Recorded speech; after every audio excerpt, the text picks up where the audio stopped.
გამარჯობათ. დღეს 25 ივნისია, დილის 7 საათი. ეხლა მივდივარ სამსახურში, პატარა საქმე მაქვს. და სამსახურიდან წავალ ტრეკზე. დღეს გვაქვს 1 საათი ვარჯიში. ანუ ტრეკ დეი გვაქვს რა დღეს. დღეს ვივლით 3 სესია 10 წუთიანს და 2 სესია 15 წუთიანს. ვიმუშავებ ისე ტექნიკაზე, დროზე ალბათ მეეჭვება არ ვივლი. ერგონომიკას შევცვლი მოტოზე, იმიტომ რომ ვერ მოვირგე რა. მარტივად რო ვთქვა, ვერ მოვირგე. ხო და რეარსეტი პეგები ვიყიდე რეგულირებად. ხო და მინდა რომ ადრე მივიდე, პეგები დავაყენო. მოვირგო ჩემ ზომაზე. და რა ვიცი, ვიარო ეგრე დავნახოთ რა გამოვა. ხო, კიდე საბურავები შევცვალე 125-70-ზე დავაყენე წინ, 265-ზე დავაყენე უკან. წესით, როცა საბურავის ზომას ვცვლი, მოტოციკლებზე გჭირდება ყველა ვარიანტში ამორტიზატორების გასწორებაც. დაჟე საგის გასწორებაც გჭირდება რა, იმდენად იცვლება ყველაფერი. მაგრამ მე ამას არ ვიზავ, იმიტომ რომ ერთჯერადად საცდელად დავაყენე რა და არ ვაპირებ ამ საბურავით სიარულს, წელს. მომავალ არ ვიცი საერთოდ ვივლი თუ არა. ხო და ნახოთ ერთი ეს საბურავი რას მომცემს, რა სხვაობას პეგების აწევაც რა სხვაობას მომცემს. რა იყო იცი, პეგებს იმიტომ წევ რომ მოსახვევში უკვე სწრაფად რო ავჩქარდი, შედარებით რო ავჩქარდი. რო ვაწვენ მოტოციკლეთს, კი გადმოვდივარ, ვცდილობ გადმოვიდე მოტოდან, მაგრამ მაინც ეხება რა ასფალტს. ქარხნული პეგები. სხვათა შორის ყველაზე მაღლა იაპონურებს შორის R1-ს აქვს პეგები, მაგრამ მაინც ასფალტს ედება რა. ხო და ეგ ძალიან საშიშია. მეც ვეღარ ვაწვენ, თუ დავაწვენ, ანუ განსაბურავი შემსუბუქდება, გამაცურებს, წავიქცევი. ხო და ეგ ნახდათ არ გვაწყობს. კიდე მეორე, ერთი ხო ეხება დაწვენილზე. მეორე პეგს ვერ უწვდები კარგად. ფეხი როგორც უნდა მედოს, ეგრე არ მიდევს და მიდევს თითის წვერი. ხო და ეგ მეორე უკიდურესობაა რა. ფეხის წვერი მიდევს, მე მიკანკალებს ფეხი, მოკლედ. პორნოგრაფიაა რა. ხო და ვეცდები ეს დავარეგულირო დღეს. ხო და სანამ მივალ სამსახურამდე ცოტა წავიჭორაოთ. პირველი ეტაპი გვაქვს 5 ივლის. 5 ივლის იქნება ამასთან ერთად პადოკზე კროს-ჯორჯია აკეთებს რაღაც შოუს. იქნება მეოთხე დასის კონცერტი, იქნება ბევრი ლუდი, ბევრი საჭმელი.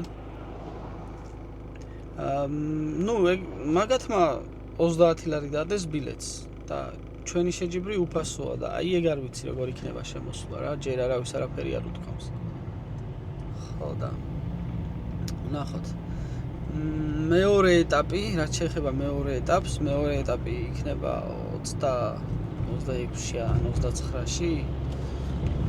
ეცა მეორე ეტაპი უნდა იყოს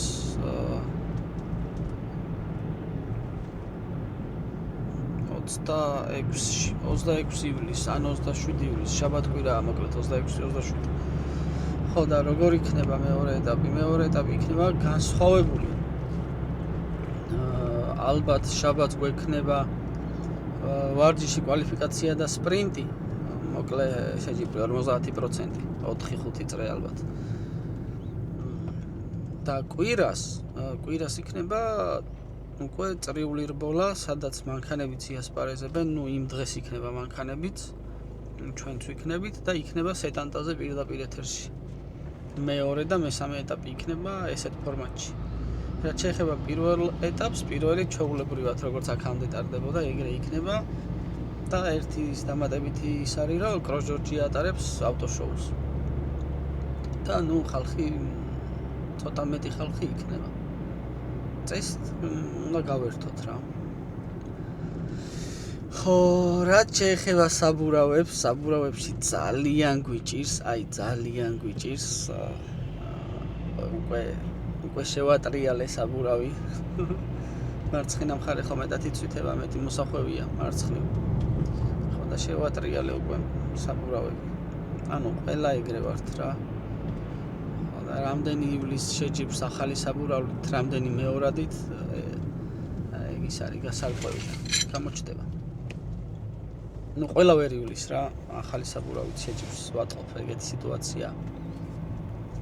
ხო და დიდი ალბათობით მათ შორის მეც, ну, ნახოთ. ძალიან დიდი სხვაობაა რა მეორაცა და ახალ საბურავს შორის ალბათ არ გამოვრიცხავ რომ 4 წამი, 3-4 წამიც იყოს სხვაობა და 3-4 წამი ერთ წრეზე ძალიან ბევრია. ხო და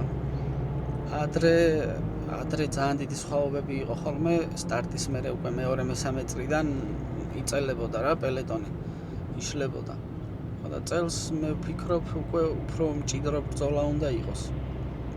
ისე ჩამოვიდა დროები მჭიდრო ბრძოლა უნდა იყოს რა.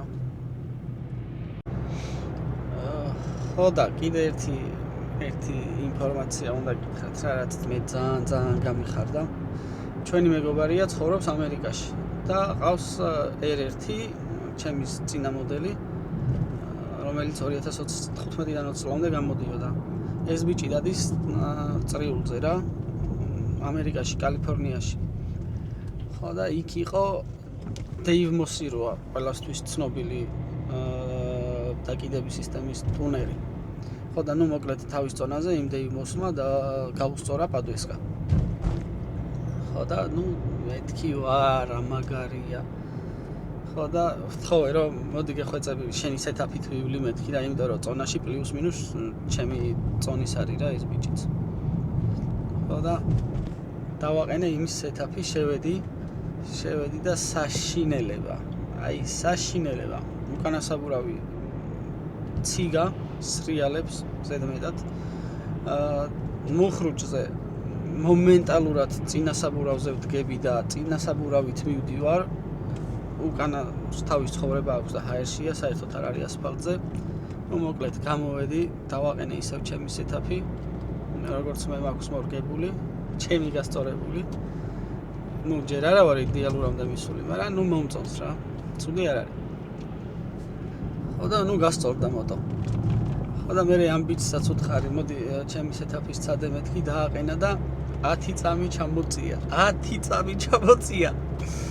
ხო და ისე გამეხარდა საზღვარი არ ქონდა ჩემს სიხარულს რა.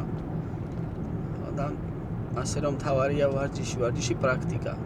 ეს თეორია კი კაია, მაგრამ თავარი მაინც ვარჯიში და პრაქტიკაა რა. ასე რომ სულ კომპიუტერში ჯდომა და ფორუმებზე ქექვა არ ღირს რა. ჯობია იარო ბევრი, იარო შენ თვითონ არ ჯობია არ იცოდე. შენ თვითონ დაიწყო კეთება და იმ კეთების პროცესში ისწავლე ყველაფერს რა, მიხვდები. თუ ძალიან დებილი არ ხარ, მიხვდები რა. ხო და ჩვენც ახლა რაც ვიცით ქართველებმა. რა ვიცით, მაგრამ რაც ვიცით პრაქტიკიდან გამომდინარე ვიცით ყველაფერი და საკუთარი შეცდომებიდან გამომდინარე ვიცით და არასხვის შეცდომებიდან გამომდინარე. ხო და რაც ვიცით, ალბათ კარგად ვიცით. ხო და კიდევ ერთი და არც თუ ისე ნაკლებად მნიშვნელოვანი. პირველად საქართველოში დაგვემატა სარბოლო საწვავი, ეგრეთ წოდებული რეის ფუელი, რომლითაც, რა ვიცი, მთელი მსოფლიო ამით დადის ყველანაირ დისციპლინაში, დრაგი იქნება, დრიფტი იქნება, წრიული იქნება, ბანზე გაზაობა იქნება. ჯერჯერობით პრეორდერები გქონდა, შეუკვეთეთ, უკვე გუშინ წინ მომწერეს რომ გამოიგზავნა. ალბათ ერთ კვირაში უკვე საზღვართან მოვა. ხო და ვებგვერდის მისამართიც 70-80% უკვე მზად არის და მალე გაიხსნება. იაფი არ არის, მაგრამ რაც ღირს. ამერიკაში მაგალითად ლიტრის ფასი 30 ლარია ადგილზე რო იყიდო. ხო და ჩვენთან ლიტრის ფასი მერყეობს 12-15 ლარის ფარგლებში. ასე რომ ძალიან მაგარი რაღაცაა რა. ხო და ნელ-ნელა ვითარდებით, ვიხვეწებით. ხო და ვემსგავსებით სწორად განვითარებად დისციპლინას. ეს მოტოსპორტი იქნება თუ ავტოსპორტი იქნება, არ აქვს მნიშვნელობა რა. თავარია ვითარდება ნელ-ნელა, მაგრამ ვითარდება და სწორად ვითარდება ეს კულტურა. ხო და რაც უფრო მეტი ხალხი გადმოვა ტრეკზე, მანქანით თუ მოტოციკლებით ამას არ აქვს მნიშვნელობა და ქალაქში ნაკლები იგაზავებს, სისულელეებს ნაკლები ადამიანი ჩაიდენს, საფრთხესაც ნაკლები ადამიანი შექმნის, ღამეც ნაკლები ადამიანი მოთხნავს twins. ეს უკვე კაია. და რო დაინახავენ, რომ ხალხი უკვე იწევს და სერიოზულად უდგება ამ სპორტს, მანქანა იქნება თუ მოტოციკლი, ფიქრობ, რომ უფრო მეტი ხელშეწყობა უნდა იყოს მთავრობისგანაც და ავტომოტო ფედერაციისგანაც. სწორედ ამისთვის შეიქმნა ჰობი კლასი მოტოტრიულის დისციპლინაში, სადაც ჰობი კლასშიც უკვე 2 კლასად არის გაყოფილი 600 და 1000. მე რო არ თქვა ის 1000-ით იყო და იმიტომ მაჯობა. თუმცა ჰობი კლასში აზრი არ აქვს რა კუბატურით გამოხვალ, ყველას აქვს თანაბარი შანსები. უკვე ახალი მოსული რო ხარ, მაინც მოტოციკლი არამედ რაიდერი იგებს, შეჯიბს. ხო და ძვირიც არ ღირს. არ ვიცი მოყვარულების ფასები ჯერ მაგრამ რამდენადაც იყო საუბარი შეკრებაზე, ძვირი არ უნდა ღირდეს, რომ მაქსიმალურად ბევრმა ადამიანმა შეძლოს გამოსვლა. როგორც ვიცი, ქუთაისიდან 4 მოტოციკლეტი მოდის, რომლებიც გამოვლენ მოყვარულებში. ხო და რავი, კაია რა. კაია, ერთხელ რო გასინჯავ და მიხვდები რა არის ოფიციალური შეჯიბრი და ეს ქალაქში პროციალი და მეყალყლეობა არა. სადაც მართლა სკილები და კვერცხები გინდა ადამიანს, აი მე მიხვდები, რომ აი თურმე სად ყოფილო არ. და ნარკოტიკივით არის და ეს მოტოციკლეტიც და ტრეკიც და ავტომოტოსპორტი არის ნარკოტიკივით. და ჩვენ უნდა ვეცადოთ, რომ მაქსიმალურად სწორი მიმართულება მივცეთ და მაქსიმალურად უსაფრთხოების ნორმებში იყოს ეს ყველაფერი. მე რო დავიწყებ გამოვალ ესე და დავიწყებ ვიღაცას რომ შენ რატო დადიხარ ესე ჩქარა, ჩემგან არ გამოდის. რომ აი რომ მოუწოდო რომ აუ ესე არ შეიძლება რომ შემოვაჩენ Facebook-ზე და YouTube-დან ავიღე ვიდეოები, მაგრამ Facebook-ზე რომ შემონახავს, ჩემს სიარულს არ მეტყვის რომ შენ მიზია ხო არ ანძრებ. მაგრამ ვანძრიე, ხანდახან ეგრე ვანძრებ ხოლმე და ცუდია რა. ჯობია ტრეკზე. ძვირია. არ არის ძვირი. ხუჩაბათობით არ არის ძვირი. აუ საბურავი არა მაქვს. აუ ეს არა მაქვს. აუ ის არა მაქვს. რა დროს საბურავია და რა დროს კალოდგა. მოტოციკლებზე ჯდომა არიცი. ისწავლე ეს დედამ მოთხნული. ისწავლე. იარე ჯერ იკატავე. საბურავის გარეშე და ხუნდების გარეშე ჩვეულებრივად ილი 55-ში 600-იანი მოტოციკლეტით ილი 55-ში. წუთი 55 უკვე ძალიან მაგარი დრო. ეხლა წუთი 55 1000-ებში არის პროფების დრო.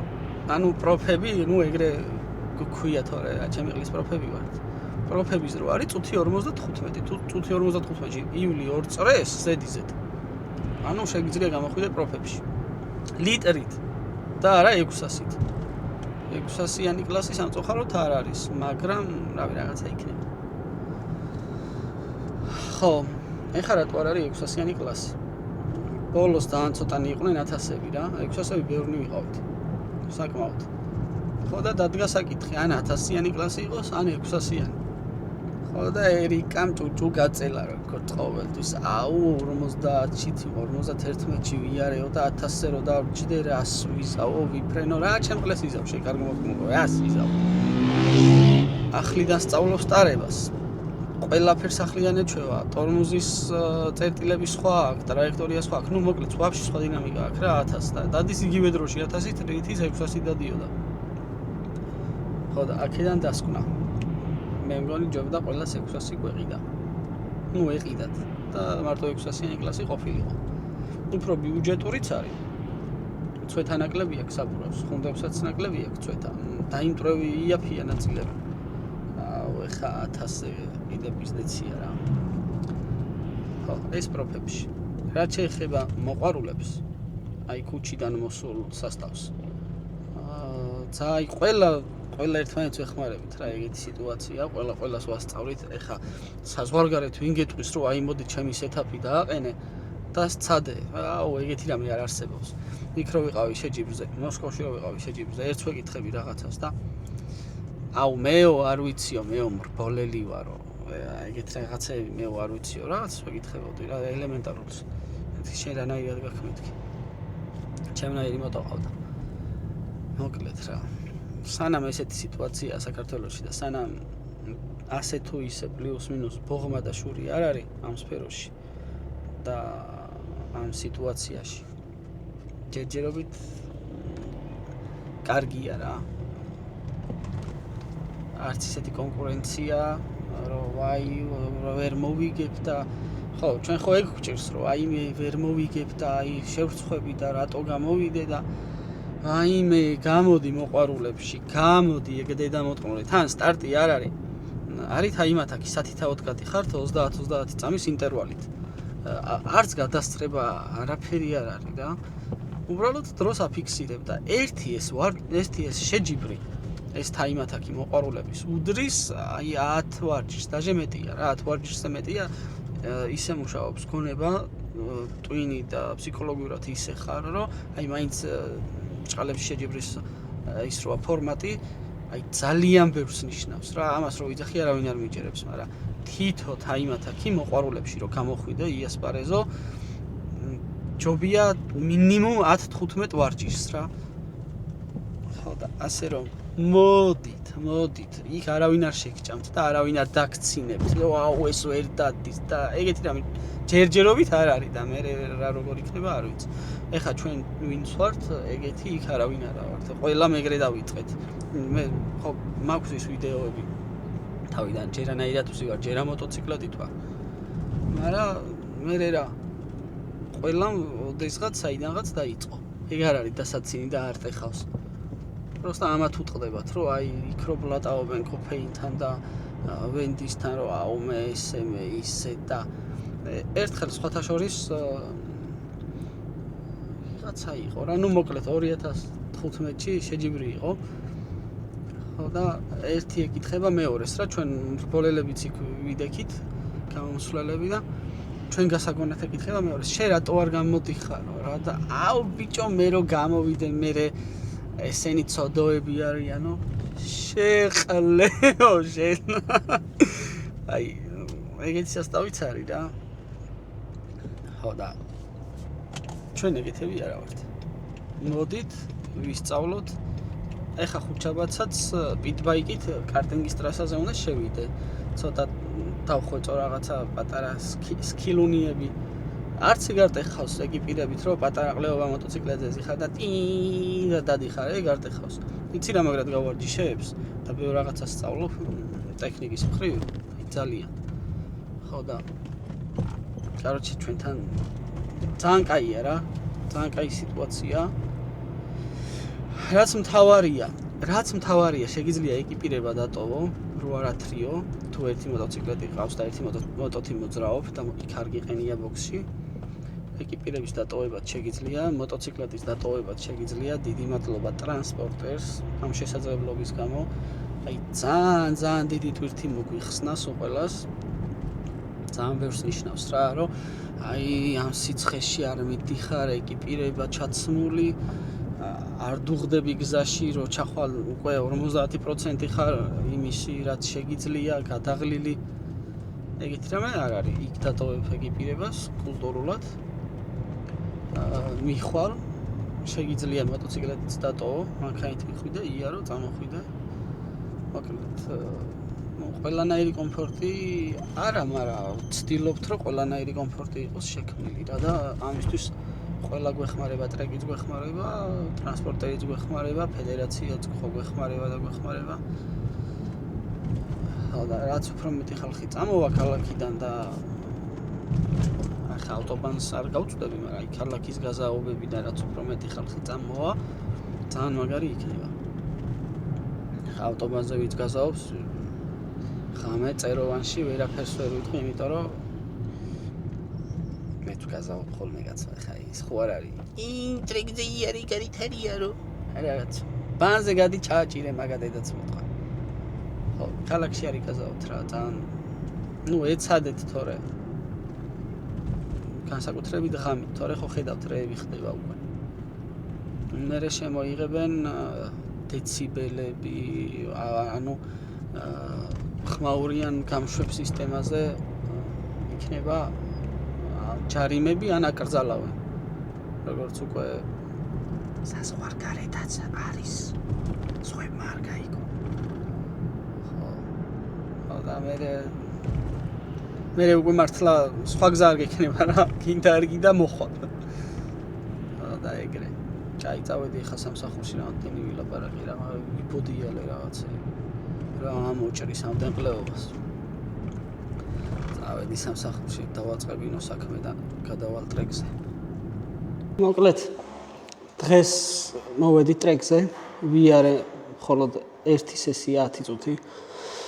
რაღაცებს ვამოწმებდი, უყურებდი, თან გავჩერდი, მოვუდი შევცვალე. მოკლედ ვიკატავე 49-ში, სტაბილურად წუთი 49-ში. შემოვედი, ხო და ამასობაში გავიდა ფარიდა რო გავიდა თელ ტრეკზე ეს 5-6 წრე ისე იარა ზეთი გაზდიოდა და თელ ტრეკზე ყველა ტრაექტორიაზე დაღვარა ზეთი. ხო და თავი შევიკავე, აღარ გავედი, აზრი არ ქონდა ტყუილ რისკს. გავაჩერე მოტო, წავედი კარტინგის ტრასაზე. პიტბაიკით 10 წუთი ვიარეთ მე და ელიარამ. ხო და ეხა აზრი არ აქვს არაფრის კეთებას და როდის გაშრება ეს ზეთი. ცემენტს კი დააყრიან ბიჭები და ეხლა მანქანამაც უნდა იაროს 2 საათი, მაგრამ დღეს აღარ შევალ, წავალ ნოდარასთან, מחვილაძესთან, სლიკებს წამოვიღებ ერთ წყვილს კიდე. ხო და რავი, მოვალ ამ დღეებში და შევალ ახალი სეტაპით და ვნახოთ რა იქნება. რა ვიცი, რაც შეეხება დროს 48 დაბალი 49-ი მქონდა. 49-ში, 50-ში ხურდები, შეიძლება ითქვას, ამ დროში. ნახოთ, 265-ზე დავაყენე უკან, წინ 125-70-ზე, მაგრამ დიდად არ მომეწონა რა. ეს სეტაპი კარგი იქნება აი მოსკოვის ტრეკზე, პეტერბურგის ტრეკზე, ევროპაში, სადაც განიერი მოსახვევებია და მაქსიმალური ტრეილ ბრეიკინგი შედიხარ, იქ კაი იქნება. ჩვენ ტრეკზე ძალიან სივიწროვეა რა და უფრო ესე გიწევს და არ არის დიდი მოსახვევები, სადაც ტორმოზით შევარდები და კიდე აწვენ, არა, ეგეთი რამე არ გვაქვს ჩვენ. ჩვენთან ცოტა სხვანაირი კონფიგურაციის ტრეკია და ვფიქრობ 260-ზე და 120-70-ზე იქნება იდეალური ამ მოტოციკლისთვის. ხო, ეხლა მაგზომა სლიკებს წამოვიღებ და ამ დღეებში შევალ კი.